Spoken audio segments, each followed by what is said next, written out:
Assalamu alaikum guys. In today's video, I'm going to show you how you can delete all the unnecessary files in Windows 11 or 10 in one click.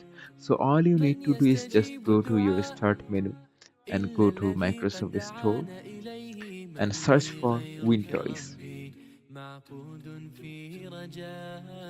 And here you have to click on Windows and select the install option. If you already install it, it will say open, so open it. Select yes, and in this interface you have to go to this health icon and select cleanup.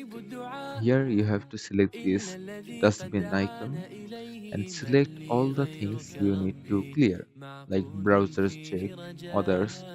So I'll clear up this system, click delete here, and as you can see, all the unnecessary files will be deleted.